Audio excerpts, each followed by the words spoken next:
Un cordial saludo a todos los oyentes de Radio María. Un día más, con la gracia del Señor, proseguimos el comentario del Catecismo de nuestra Madre la Iglesia. Estamos en la explicación del cuarto mandamiento: honra a tu padre y a tu madre.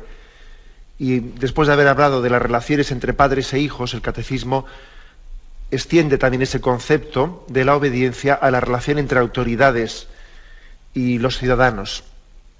Habíamos hablado ya en un primer programa de cuáles son los deberes de las autoridades civiles. Hoy proseguimos y queremos concluir con este apartado: cuáles son los deberes de las autoridades civiles. Habíamos quedado en el punto 2236. Como veis, por lo tanto, el sentido de la autoridad, el sentido religioso de la autoridad, no se aplica exclusivamente al seno de la familia, sino también ese sentido de esa obligación moral que tenemos de obediencia, de sumisión, también se aplica a nuestras relaciones sociales. Dice este punto, 2236. El ejercicio de la autoridad ha de manifestar una justa jerarquía de valores con el fin de facilitar el ejercicio de la libertad y de la responsabilidad de todos. Los superiores deben ejercer la justicia distributiva con sabiduría, teniendo en cuenta las necesidades y la contribución de cada uno, y atendiendo a la concordia y a la paz. Deben velar porque las normas y disposiciones que establezcan no induzcan a tentación, oponiendo el interés personal al de la comunidad. Unas pautas, por lo tanto, de cómo ejercer correctamente, de cuáles son los deberes de las autoridades. Son unos puntos estos del Catecismo que hablan de en qué sentido este cuarto mandamiento obliga a las autoridades públicas. Yo me atrevería a dividir en tres partes este punto según las tres frases que formula.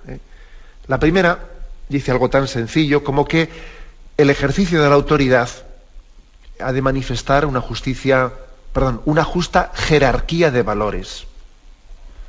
Hay que ejercer la autoridad en una jerarquía de valores. Solamente así, dice, se puede facilitar el ejercicio de la libertad y de la responsabilidad de todos. ¿Por qué insiste tanto aquí el Catecismo en que es muy importante que el ejercicio de la autoridad tiene que hacerse con una jerarquía de valores? Esto también de otra forma, aunque con otras palabras, también hicimos referencia a ello cuando hablábamos de esas pautas dirigidas a los padres.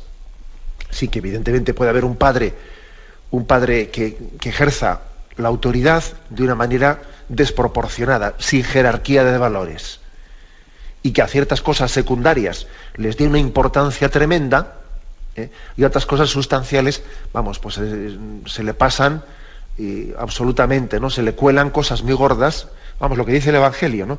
Que está colando un mosquito y luego se traga un camello. Eso puede ocurrir. Es muy importante que el ejercicio de la autoridad sea equilibrado según una jerarquía de valores. Si se le da mucha importancia a cuestiones secundarias, ¿no?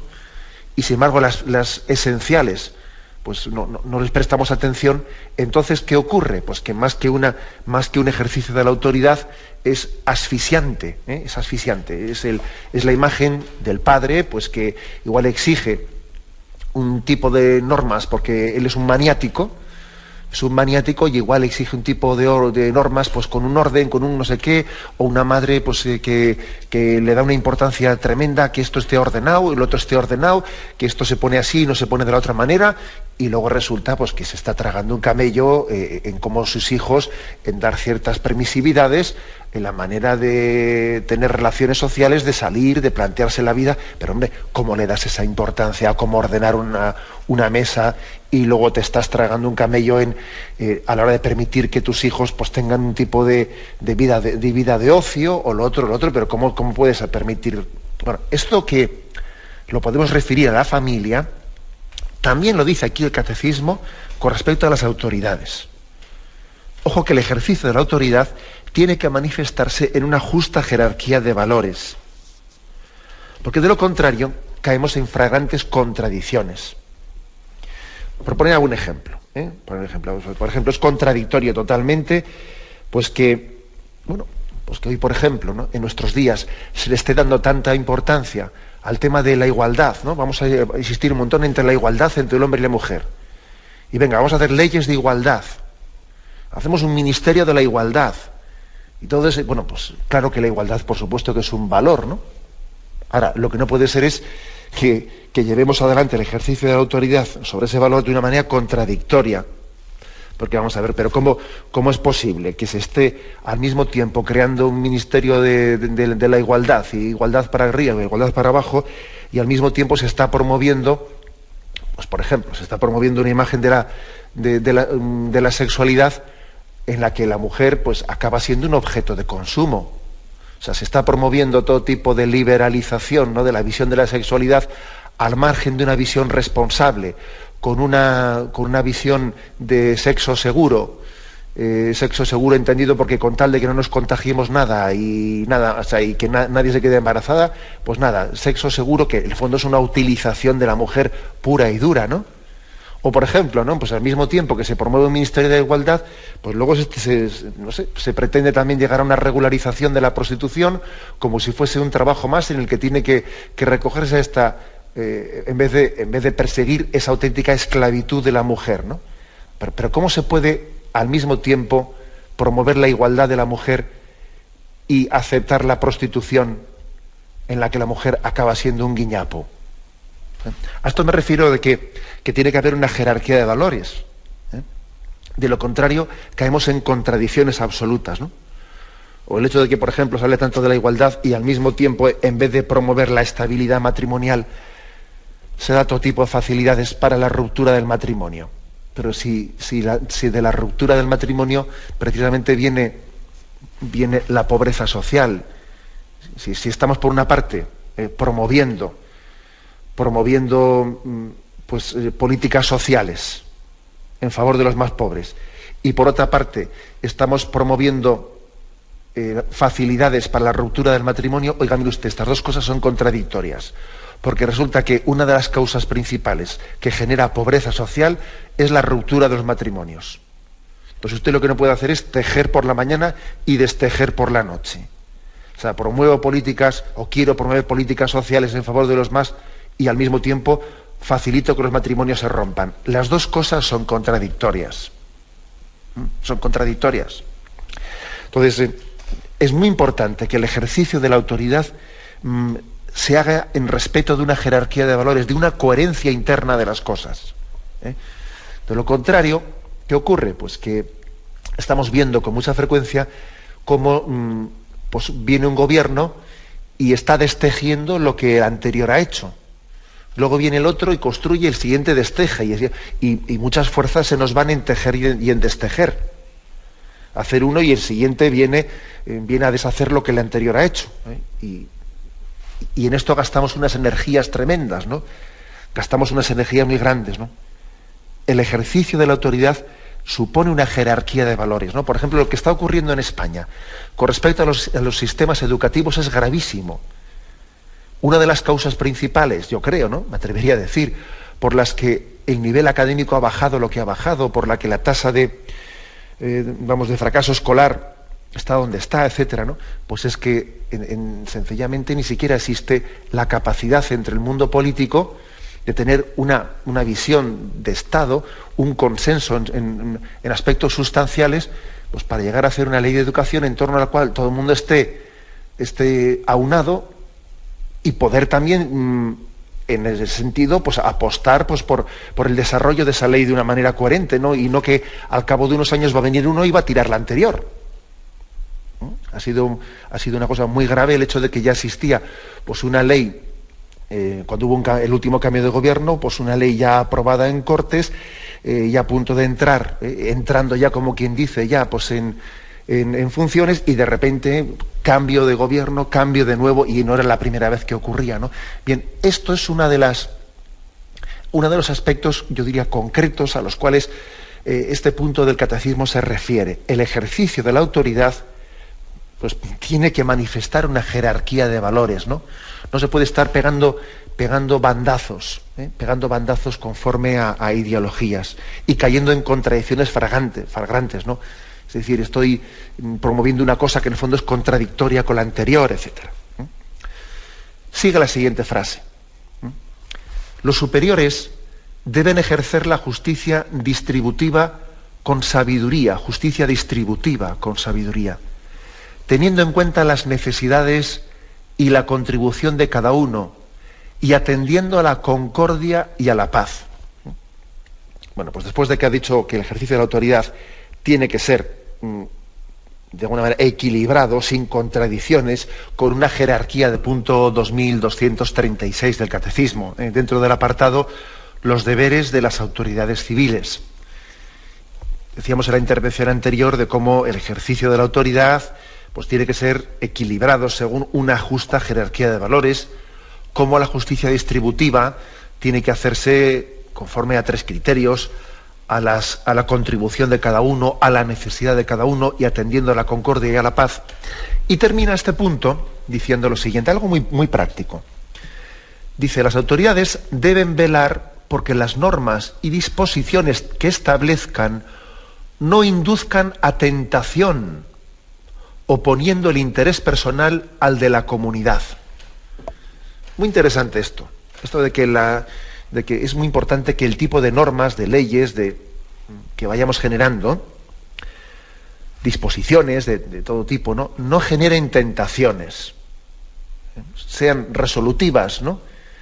O pongan el camino para una justa, para una búsqueda del bien común, pero no generen tentaciones. ¿A qué se puede referir esto? Pues hay muchísimas cosas, ¿no?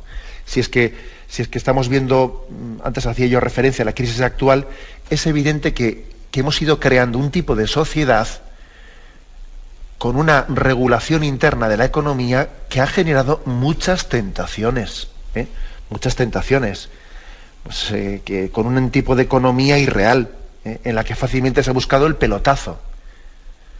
El pelotazo me refiero, pues, un tipo de acceso a un enriquecimiento fácil sin un trabajo real. Que si ahora cojo yo aquí algunas operaciones bursátiles y cojo el ordenador de mi casa y hago compro, vendo, compro no sé cuántos y tal, y luego y se ha generado un tipo de economía ficticia que ha generado, o sea, con unas normativas internas dentro de la economía que ha generado mucha tentación. Y la tentación, ¿cuál es? Pues está muy claro. La tentación es la de un enriquecimiento fácil sin un trabajo real. Estar siempre ahí a la caza de la ganga o la caza de la situación, no sé qué. Creo que también este momento de crisis en el que estamos viviendo debería de servirnos para hacer una profunda autocrítica de que hemos ido generando unas leyes económicas que han creado muchas tentaciones para el hombre. Muchas tentaciones, que si las stock option, no sé qué, que si el otro, que si ventas y compras ficticias en las que ni siquiera se acaba de saber si esa operación ha sido realizada realmente o ficticiamente, etcétera, etcétera, ¿no? Hay un montón de disposiciones y de regulaciones de la economía que han creado tentaciones, ya lo estamos viendo. Tentaciones de enriquecimientos fáciles, y ahora resulta que encima creo que es profundamente inmoral en que este mundo que ha creado, ¿no?, ese pequeño monstruo, ahora encima tiene que estarlo como sosteniendo para que no se nos hunda pues el chiringuito, para que no se nos hunda este montaje que hemos hecho algo irreal, pero al mismo tiempo tenemos que contribuir nosotros a sustentarlo. Bueno, pues es importante también hacer esta lectura crítica. Pero bueno, también a otros muchos niveles, O sea, podíamos aplicar, por no hablar únicamente de este tipo de personas que igual están un tanto lejanas a nosotros, que dirigen la economía a estos niveles. Bueno, eso de que las normas y disposiciones hay que intentar que no estén induciendo a tentación, pues por ejemplo, eso se puede aplicar a otros casos concretos. ¿Cuántas personas igual se dedican a cazar subvenciones?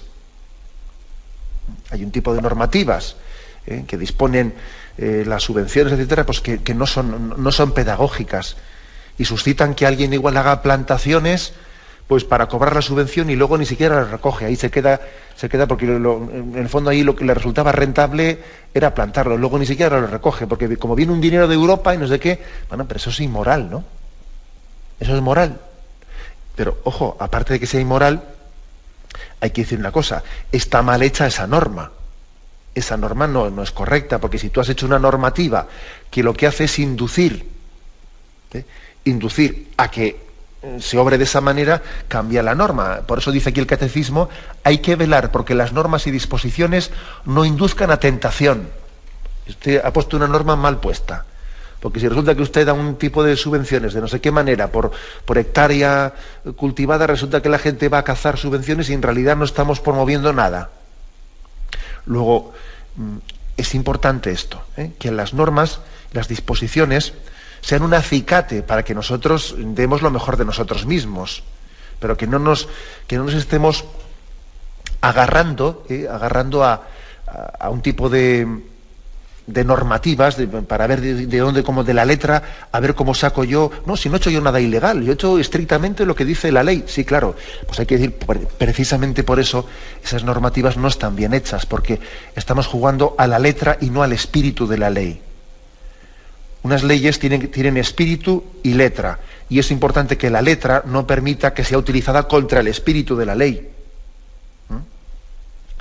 Entonces, esto, ¿qué supone? Pues aquí, llamada de atención que dice el catecismo. Ojo que el gobernante también tiene que cuidar la ley, la letra, la disposición concreta. No vaya a ser que alguien abuse de la letra de las normas para sacar su beneficio personal y no contribuido, ni al bien personal ni al bien común, ¿no? Eso también puede ocurrir a veces, pues en formas de cobrar ciertos subsidios de desempleos o peonadas, no sé qué, no sé cuántos. Bueno, todas esas cosas es importante que los gobernantes vigilen esa. Y a veces igual, pues como pueden tener también la tentación de en ese tipo de subsidios tener un voto esclavo, pues igual hacen dejación de su deber de corregir esos abusos. Y eso también es una responsabilidad moral de los políticos, ¿no? No permitir abusos de este estilo, pues para no o hacer la vista gorda, pues porque sabe que en el fondo pues está teniendo ahí una serie de connivencias con unos amiguismos políticos de alguien que les votan. O sea que las tentaciones del gobernante, como veis, son muchas. Son muchas en no hacer bien las cosas, porque dices que si las hago bien me voy a buscar antipatías, porque ahora ya hay una serie de personas que ya se han acostumbrado a ese modus vivendi y que entonces, no, pero mire usted, si usted se busca antipatías por hacer bien las cosas, para eso está cada uno, que hay que asumir las cosas y cada uno tiene en esta vida sus responsabilidades. Práctico, como veis, desde luego el catecismo, yo creo que sí que es práctico, Bien, damos un paso más. Pasamos al punto 2237. Sigue en este apartado de los deberes de las autoridades del punto 2237. Hablando de los deberes de las autoridades civiles, aquí se afirma de que el poder político está obligado a respetar los derechos fundamentales de la persona. Una afirmación, como veis, pues claro, que ¿quién no la firmaría? Vamos a ver, ¿qué político va a haber que diga, no, yo no estoy obligado a respetar los derechos fundamentales? Pero ¿qué ocurre? Que no basta con hacer la formulación. Luego, dependiendo un poco de la concepción que tengamos de cuál es la fuente de la que emana la ley misma, dependerá que de hecho, de facto, se respeten o no se respeten. Si el poder político reconoce la existencia de una ley natural en última instancia, sustentada, ¿no?, según los creyentes tenemos bien claro, por una ley divina, pero si el poder político reconoce la existencia de una ley natural, pues lógicamente él sabrá que él, cuando legisla, el poder político cuando legisla, no está haciendo sino de alguna manera concretar esa ley natural a los casos concretos, ¿no?, conforme a la regulación del bien común. Ahora bien, cuando no se reconoce la ley natural y cuando se entiende que pues el principio de legislación son las leyes positivas, ¿no?, que en democracia se dirá que nacen de la mayoría, ¿no? Cuando no sea en democracia se dirán que nace de la voluntad, pues de un dictador, o de un oligarca, o de un rey, o de quien sea, ¿no? Pero en el fondo, leyes positivas, o sea, que se le ha ocurrido positivamente a la voluntad de alguien o de muchos, pues claro, y entonces ya es mucho más complejo el que las leyes positivas no pueden garantizar que respeten los derechos fundamentales de las personas. O sea, es que esto es así. O sea, es decir, precisamente los creyentes, el mundo católico, la concepción ius naturalista que se dice del derecho, parte de la concepción de que existe una ley natural de la cual son deudores los políticos, y que los políticos, por lo tanto, ellos no son la fuente, no son la fuente de la legalidad, sino que ellos concretan en el ejercicio de la política, concretan con leyes positivas esa ley natural que les es dada. Ahora, es un problema, ciertamente, cuando no se reconoce la ley natural. O sea, se la rechaza, así como una a priori. Y entonces, bueno, pues hay que decir que las leyes, cuando alguien legisla en base a un positivismo, pues tampoco, ni siquiera el hecho de la democracia nos preserva. El hecho de que exista una democracia que elija a los políticos, si no reconocen una ley natural, no nos preserva, no nos salva de ese peligro de que los derechos fundamentales de las personas no sean preservados. No nos salva, porque también la mayoría puede cometer injusticias. La mayoría puede cometer injusticias. O sea que, por ejemplo, pues en la historia de muchas naciones, en nombre de la mayoría, de un gobierno elegido por la mayoría, pues por ejemplo, igual se han expulsado a las órdenes religiosas. Oiga, y eso es violar un derecho fundamental. Bueno, pues se ha expulsado una orden religiosa, o se ha cerrado los templos, o se ha hecho esto, bueno, o sea que, y el hecho de que sea la mayoría la que esté tutelando con su voto pues una ley injusta, pues porque, bueno, pues no, eso no cambia las cosas. Sea un dictador o sea la mayoría de votos la que realice un acto injusto que no respeta los derechos fundamentales de la persona, lo mismo me da. Lo mismo me da. Por eso aquí hay que insistir, el poder político tiene el deber de respetar los derechos fundamentales de la persona, esa persona sea minoritaria o mayoritaria, también es lo mismo. Una persona puede tener un derecho fundamental y ser ella minoría, ¿y qué? O sea, no hay que ser mayoría para tener derecho a que tus derechos sean respetados, ¿no? No. Eso está en la misma persona, no en su naturaleza. Por lo tanto, esta afirmación es importante.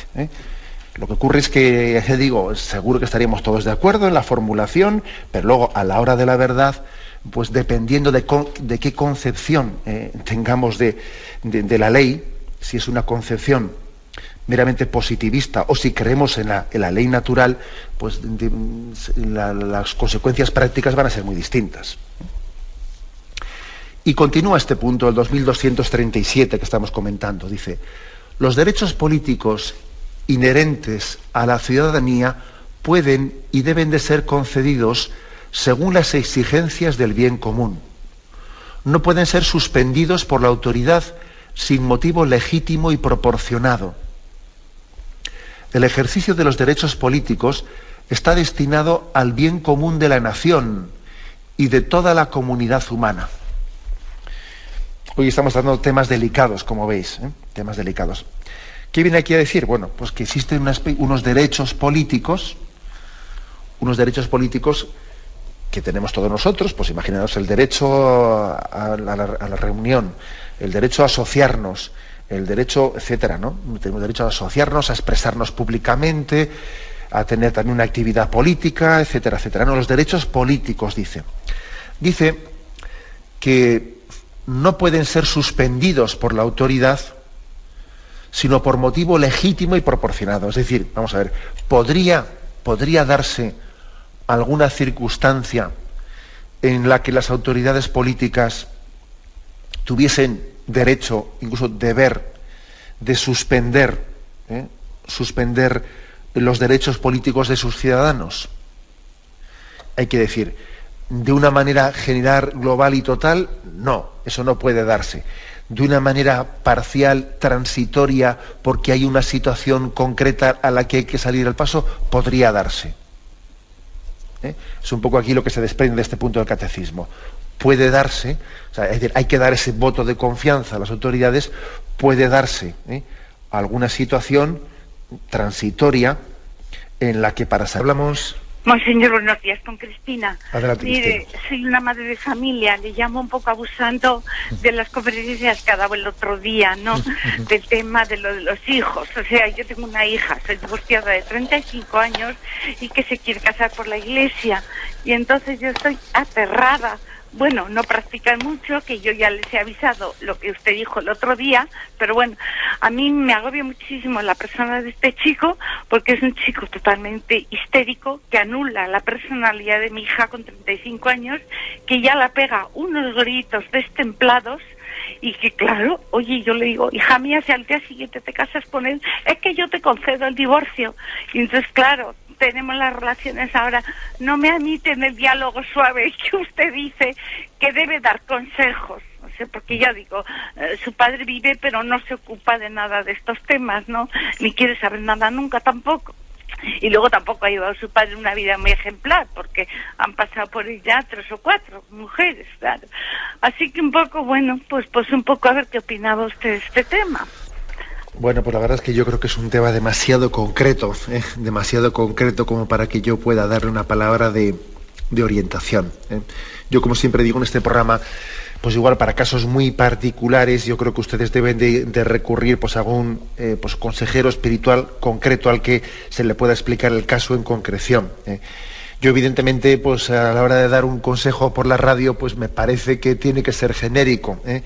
Y tengo que, vamos, por decir un par de consejos genéricos con respecto a lo que he hablado, pues hombre, la verdad es que lo primero, que esa especie de cierto histerismo al que usted hace referencia, pues hay que examinarlo, porque puede ser también una causa grave que incluso pues pueda ser motivo de nulidad matrimonial, porque también hace falta una estabilidad psicológica para que un matrimonio pues pueda tener las cualidades mínimas para ser válido.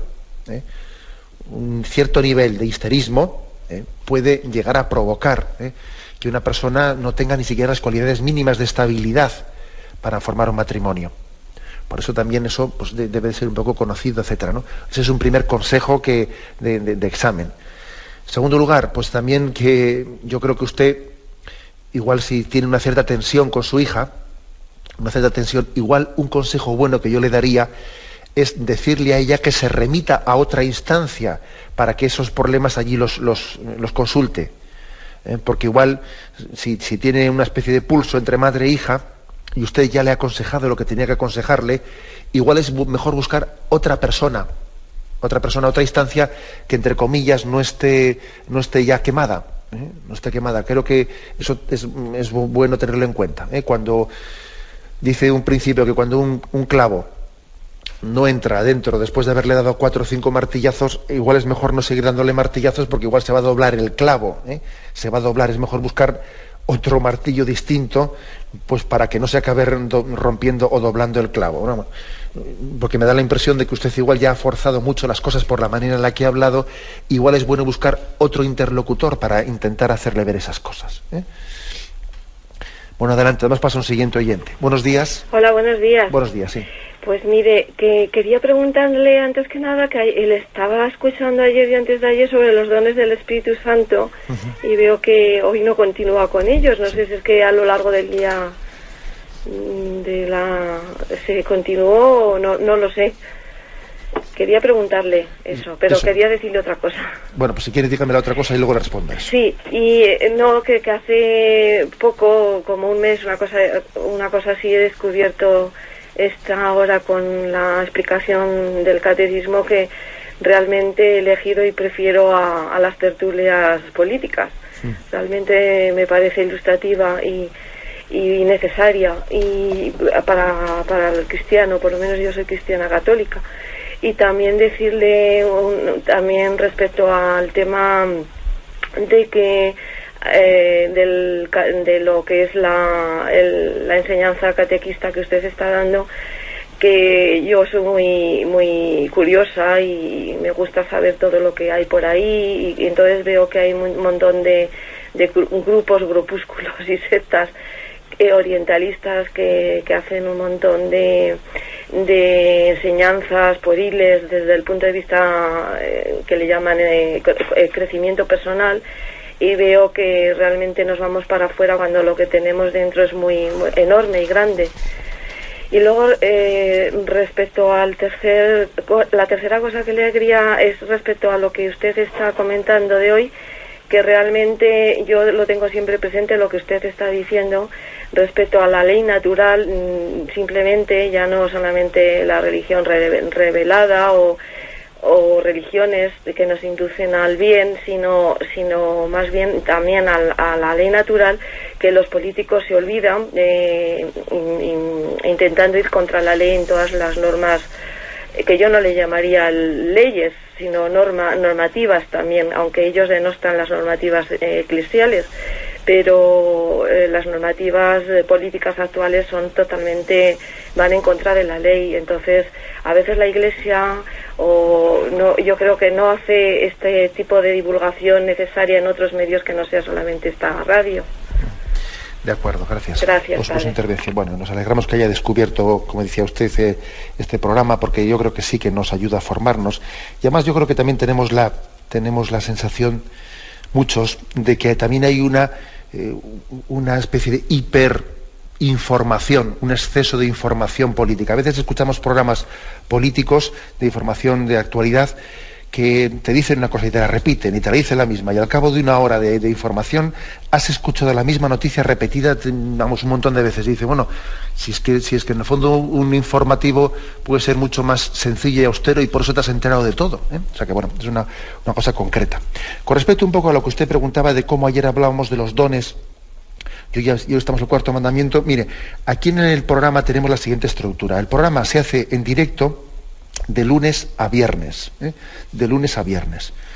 Y el sábado y el domingo, los sábados y los domingos, existen, o sea, se están haciendo se comentan, o sea, se ponen grabados unos programas que fueron explicados hace un año y pico